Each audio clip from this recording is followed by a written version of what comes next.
বন্ধুরা, সম্পূর্ণ ভিডিও দেখতে চ্যানেলটি সাবস্ক্রাইব করুন। গল্পের শুরুতে দেখা যাবে সকালটা যেন অদ্ভুত এক অস্বস্তি নিয়ে শুরু হয়েছিল। ভোরের আলো ঠিকমতো ফোটেনি, অথচ বাড়ির ভেতরটা কেমন যেন নিস্তব্ধ। সেই নীরবতার মাঝেই সোহাগ ধীরে ধীরে উঠোনে এসে দাঁড়ায়। তার চোখে ঘুমের ছাপ থাকলেও মনটা যেন অস্থির। এই সময় রূপা এসে দাঁড়ায় তার সামনে, একটু কটাক্ষ মিশ্রিত স্বরে বলে, কি সোহাগ, তুমি এখনো যাওনি? ভোরে উঠতে পারোনি নাকি? তাহলে তো দেরিতে একটা বাস আছে, সেটা ধরো। সোহাগ একটু শান্ত গলায় উত্তর দেয়, না, আমি এখন যাচ্ছি না, দুদিন থাকব। কর্তাবাবু বলেছেন সংক্রান্তি পর্যন্ত যেন থেকে যাই। এই কথা শুনে রূপার মুখটা একটু গম্ভীর হয়ে যায়। সে আর কিছু না বলে সরে যায় সেখান থেকে। তার চলে যাওয়ার পর সোহাগ একটা দীর্ঘশ্বাস ফেলে। মনে মনে ভাবে, এই বাড়িতে থাকা মানেই যেন প্রতিদিন নতুন একটা পরীক্ষা। তবুও সে নিজের দায়িত্ব থেকে পিছু হটে না। রান্নাঘরে ঢুকে পড়ে। সকালে সবার জন্য খাবার বানাতে হবে। হাঁড়িতে ভাত বসায়, ডাল চড়ায়, সবজি কেটে রান্না শুরু করে। তার হাতের কাজে যেন একটা আলাদা যত্ন আছে, যেন এই কাজের মধ্যেই সে নিজের ভালোবাসা ঢেলে দেয়। এমন সময় বিষ্টু এসে দাঁড়ায় রান্নাঘরের দরজায়। মুখে হাসি, চোখে একরাশ আন্তরিকতা। বৌদি, জানো তো, আমি মা কালীর কাছে কতবার বলেছি তুমি যেন এখানেই থাকো। দেখো, মা কালী আমার কথা শুনেছে। সোহাগ হালকা হেসে বলে, আরে, আমি তো মাত্র দুদিনের জন্য থাকছি, এত খুশি হবার কি আছে? বিষ্টু মাথা নেড়ে বলে, না বৌদি, তুমি থাকলে বাড়িটা কেমন যেন ভালো লাগে, সবাই একটু ভালো থাকে। এই কথাগুলো শুনে সোহাগের মনটা নরম হয়ে আসে, কিন্তু সে কিছু বলে না, শুধু নিজের কাজে মন দেয়। রান্না করতে করতে দুজনের কথাবার্তা চলতেই থাকে। হঠাৎই একটা শব্দ, টক। সোহাগ থমকে যায়। তার হাতের শাখা হঠাৎ করে ভেঙে মাটিতে পড়ে গেছে।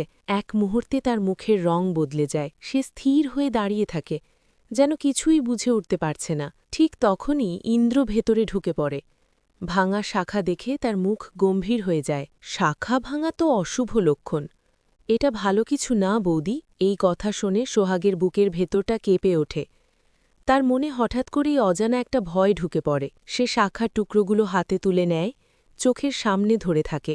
মনে মনে সে শুধু একটা কথাই ভাবতে থাকে, এটা কি কোনো খারাপ ইঙ্গিত? বাইরে তখন হালকা হাওয়া বইছে। উঠোনের গাছের পাতা কাঁপছে, যেন প্রকৃতিও কোনো অজানা সংকেত দিচ্ছে। সোহাগ ধীরে ধীরে রান্নাঘরের পাশে বসে পড়ে। তার চোখে জল চলে আসে, কিন্তু সে কাঁদে না, নিজেকে শক্ত রাখার চেষ্টা করে। ঠিক তখনই বিষ্টু আবার বলে, বৌদি, তুমি ভয় পেও না, মা কালী আছেন না, সব ঠিক হয়ে যাবে। সোহাগ একটু মাথা নাড়ে, কিন্তু তার মনের ভেতরের অশান্তি কিছুতেই কমে না। এই বাড়িতে তার থাকা, তার সম্পর্ক, তার দায়িত্ব, সবকিছু যেন এক অদৃশ্য সুতোয় বাঁধা। আর সেই সুতোটা যদি কোথাও ছিঁড়ে যায়, সে উঠে দাঁড়ায়, ভাঙা শাখাটা একপাশে রেখে দেয়। তারপর আবার রান্নায় মন দেয়, কারণ সে জানে, যাই হোক, তাকে থামলে চলবে না। কিন্তু তার মনের ভেতর একটা প্রশ্ন বারবার ঘুরতে থাকে, এই শাখা ভাঙার ঘটনাটা কি শুধু একটা দুর্ঘটনা, নাকি এর পেছনে লুকিয়ে আছে কোনো বড় ঝড়ের ইঙ্গিত? সেদিনের সকালটা আর আগের মতো থাকল না। সবকিছু ঠিকঠাক চললেও একটা অদ্ভুত ছায়া যেন পুরো বাড়িটাকে ঢেকে রাখল। আর সেই ছায়ার ভেতর দাঁড়িয়ে সোহাগ বুঝতে পারল, তার জীবনের গল্পটা এখনও অনেক বাকি, আর সামনে হয়তো আসছে আরও কঠিন অধ্যায়। গুরুদেবের কাছে ফোন করে কি করা উচিত তা জানার সিদ্ধান্তটা যেন পুরো বাড়ির পরিস্থিতিকে আরও ভারী করে তুলেছিল। ইন্দ্র ফোনটা হাতে নিয়ে একটু থেমে গেল। তার মনে হচ্ছিল, এই এক ফোনেই হয়তো সব কিছু বদলে যেতে পারে। অবশেষে সাহস করে নম্বরটা ডায়াল করল সে। ফোন ধরতেই গুরুদেবের গম্ভীর কণ্ঠ শোনা গেল, হ্যাঁ, বলো, কি হয়েছে? ইন্দ্র সবকিছু খুলে বলল। সোহাগের শাখা ভেঙে যাওয়া, বাড়ির অশান্তি, আর সবার মধ্যে ছড়িয়ে পড়া ভয়। সব শুনে গুরুদেব কিছুক্ষণ চুপ করে থাকলেন। তারপর ধীরে বললেন, আমি আসছি, বিষয়টা গুরুতর। পরদিন সকালেই গুরুদেব মল্লিক বাড়িতে এসে পৌঁছালেন। বাড়ির সবাই যেন তার অপেক্ষাতেই ছিল।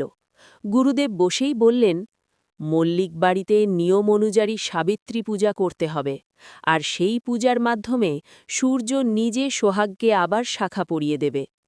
এই কথা শুনে সবার মুখে একরকম স্বস্তি এলেও সোহাগ যেন অস্বস্তিতে পড়ে গেল। সে ধীরে বলল, আমি তো মাত্র দুদিনের জন্য এখানে আছি, এই শাখা পড়া নিয়ে এত ঝামেলা কেন? গিন্নিমা এসব মেনে নেবেন না। তার কণ্ঠে একরকম দ্বিধা আর অনীহা স্পষ্ট ছিল, কিন্তু পরিস্থিতি তখন এমন যে কেউই ঝুঁকি নিতে চাইছিল না। ইন্দ্র বুঝতে পারল সোহাগকে বোঝানো সহজ হবে না, তাই সে সরাসরি মৌরাখির কাছে গেল। মৌরাখি এই বাড়ির বয়োজ্যেষ্ঠ, তার মতামতই শেষ কথা। ইন্দ্র বিনয়ের সঙ্গে বলল, বাড়িতে সাবিত্রী পূজা করতে হবে। আসলে সোহাগের শাখা ভেঙে গেছে। গুরুদেব বলেছেন এই পূজা না করলে বিপদ হতে পারে। মৌরাখি প্রথমে একটু অবাক হলেন, তারপর ধীরে বললেন, এই সব কুসংস্কারে আমি বিশ্বাস করি না, তবে যদি এতে কারো ভালো হয়। ইন্দ্র তখন আরও এক ধাপ এগিয়ে বলল, শাখা ভেঙে যাওয়া মানে সূর্যের জীবনের ক্ষতি হতে পারে। আপনি সূর্যের কথা ভেবে রাজি হয়ে যান। এই কথাটা যেন সরাসরি মৌরাখির হৃদয়ে গিয়ে লাগল। সূর্য তার প্রাণের থেকেও প্রিয়। সে আর দেরি করল না, মাথা নেড়ে বলল, ঠিক আছে, পূজা হবে। মৌরাখির সম্মতি পাওয়ার পর ইন্দ্র যেন হাফ ছেড়ে বাঁচল।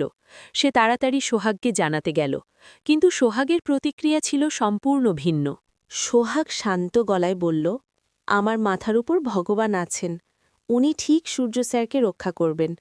আমার হাতে শাখা না থাকলেও কিচ্ছু হবে না। তার কণ্ঠে ছিল অদ্ভুত দৃঢ়তা, যেন সে বিশ্বাস করে ভালোবাসা আর বিশ্বাসই সব কিছুর চেয়ে বড়। ইন্দ্র আর কিছু বলল না, শুধু একটা দীর্ঘশ্বাস ফেলে সেখান থেকে চলে গেল। কিছুক্ষণ পর সোহাগ একা বসেছিল, তার মনটা অদ্ভুত অস্থির হয়ে উঠছিল। হঠাৎ সে সূর্যকে ফোন করার সিদ্ধান্ত নিল। ফোনটা কানে লাগিয়ে সে অপেক্ষা করতে লাগল। ওদিকে সূর্য তখন গাড়ি চালাচ্ছিল। ফোন বেজে উঠতেই সে এক হাতে স্টিয়ারিং ধরে আরেক হাতে ফোনটা রিসিভ করল। হ্যালো, সোহাগ, বলো। সোহাগ কিছু বলতে যাচ্ছিল, কিন্তু ঠিক তখনই একটা তীব্র শব্দ, ব্রেকের কর্কশ আওয়াজ, তারপর ধাক্কা। লাইনটা কেটে গেল। সোহাগের হাত কেঁপে উঠল, তার বুকের ভেতরটা ধকধক করতে লাগল। সে বারবার ফোন করতে লাগল, কিন্তু আর কোনো সাড়া পেল না। এরই মধ্যে কিছুক্ষণ পর আশেপাশের এক লোক ফোনটা ধরে জানাল, এই নম্বরের মালিকের অ্যাক্সিডেন্ট হয়েছে, আমরা তাকে হাসপাতালে নিয়ে যাচ্ছি। এই কথা শুনে সোহাগের পা থেকে যেন মাটি সরে গেল।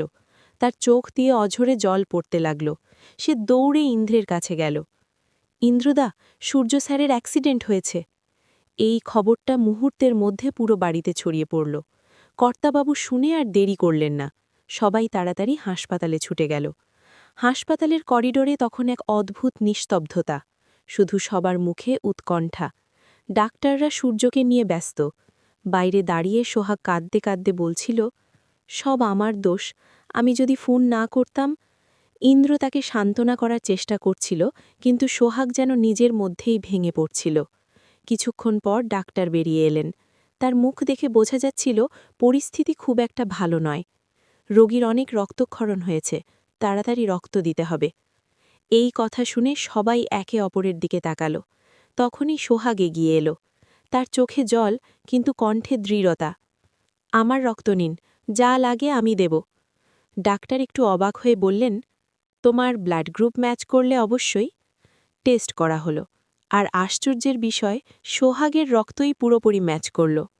এই খবর শুনে সোহাগের চোখ দিয়ে আবার জল পড়ল, কিন্তু এবার সেটা ভয়ের নয়, একটা অদ্ভুত স্বস্তির। রক্ত দেওয়ার সময় সে শুধু একটা কথাই মনে মনে বলছিল, ভগবান, ওকে বাঁচিয়ে দাও, আমার সব কিছু নিয়ে নাও, কিন্তু ওকে বাঁচাও। ঘণ্টা এক পর ডাক্তার এসে জানালেন, অপারেশন সফল হয়েছে, এখন বিপদ কেটে গেছে, তবে কিছুদিন পর্যবেক্ষণে রাখতে হবে।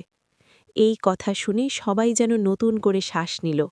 মৌরাখি চুপচাপ দাঁড়িয়ে সোহাগের দিকে তাকিয়ে রইলেন। তার চোখে জল, কিন্তু সেই জলে ছিল মমতা আর স্বীকৃতি। সোহাগ তখন ক্লান্ত হয়ে একটা চেয়ারে বসে পড়েছে, তার মুখে এক অদ্ভুত শান্তি, যেন সে জানে সে নিজের ভালোবাসার মানুষটাকে বাঁচাতে পেরেছে। গুরুদেবের কথা, সাবিত্রী পূজা, শাখা, সবকিছুই যেন এই এক ঘটনার সামনে তুচ্ছ হয়ে গেল। শেষমেশ প্রশ্নটা থেকে যায়, সত্যিই কি শাখা না থাকায় এই বিপদ এলো, নাকি এটা শুধু ভাগ্যের খেলা?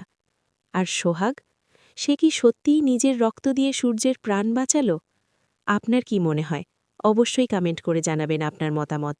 আর সেই ছায়ার ভেতর দাঁড়িয়ে সোহাগ বুঝতে পারল তার জীবনের গল্পটা এখনও অনেক বাকি, আর সামনে হয়তো আসছে আরও কঠিন অধ্যায়। সকালটা কেটে গেল ঠিকই, কিন্তু সোহাগের মনে অদ্ভুত এক অশান্তি রয়ে গেল।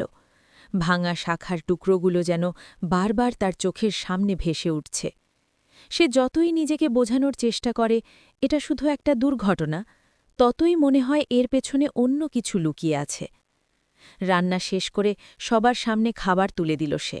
সবাই স্বাভাবিকভাবেই খেতে বসল, কিন্তু সোহাগের চোখ বারবার ঘুরে গেল উঠোনের দিকে, যেখানে সে ভাঙা শাখাটা রেখে দিয়েছিল। তার মনে হল কিছু একটা বদলে যাচ্ছে। এমন সময় ইন্দ্র আবার বলে উঠল, বৌদি, আজকে একটু সাবধানী থেকো, শাখা ভাঙা ভালো লক্ষণ না।